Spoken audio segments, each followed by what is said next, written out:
So a client came to see me battling severe depression and low self-worth. And I want to just share what we uncovered and the journey that is this therapy that I do with you.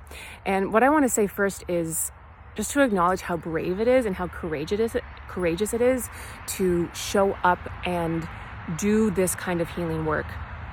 And, when she came to see me, she was in so much pain. And I know the pain of depression. I used to battle depression.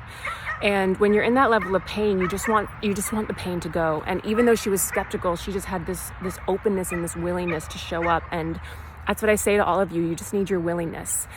And so in session, we went back to a lot of scenes between age 5 to 13, where she battled emotional, verbal, physical, and sexual abuse. And why we so often go back to childhood when we discover what the root of your current problem is because when we're kids, we are only operating from our subconscious mind. We don't have a logical mind developed yet to think, oh, this person's treating me this way and it's not my fault or it's their problem. No, we just absorb this belief of this is happening, so it must be my fault.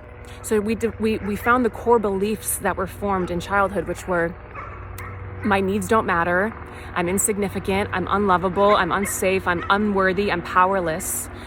But she wasn't born with these beliefs, right? I always say no baby is born depressed, no baby is born feeling unworthy. It's along the way, through our experience, our conditioning, our family, the way they treat us, we develop these beliefs. Again, because we don't have that conscious logical mind formed. And these beliefs get trapped in our subconscious and body. And that's what formed our identity. And that identity has been stuck inside of us for so long.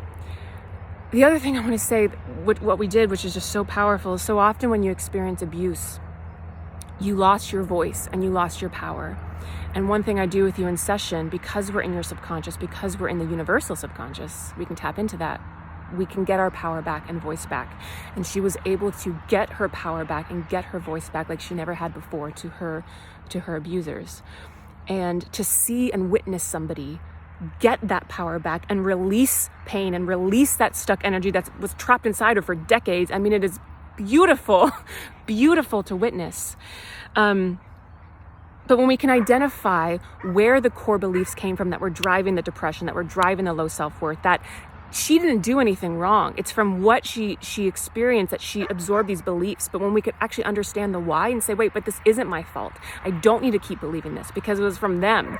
Was she able to release those trapped emotions, those trapped beliefs, those parts, the part of her that was depressed, the part of her that felt unworthy, we released it. Again, we do this quickly and effectively because we're in the subconscious. And then beautiful rewiring of new beliefs, updated beliefs that she gets to go listen to in her hypnosis recording forever. I mean, she has it forever, but for the next few weeks. And she opened her eyes at the end and just was like, I feel so much lighter. I feel so clear. She's like, I was so skeptical. I was shocked about how deep I went. I was shocked about where I was able to access and that it felt so real. She's like, I thought it would be so hard to get there and access these memories. Or I thought it was buried so deep, but we just got there. And she's like, I couldn't get over how just real it felt and how dropped in I felt. And she looked like a different person. When energy doesn't lie, I always say energy doesn't lie. When we can move and release the stuck energy and emotion is energy in motion. When we release it after decades, she literally looked and felt like a different person. I mean, I'm so grateful to do this work and share this work. And I just want to keep sharing the power of it. You don't need to go to therapy for months or years to experience these kinds of shifts. We can do this in the cellular, subconscious, somatic level. So that's my share today. If you have any questions about how this therapy and how my programs can support you, reach out anytime. I am here.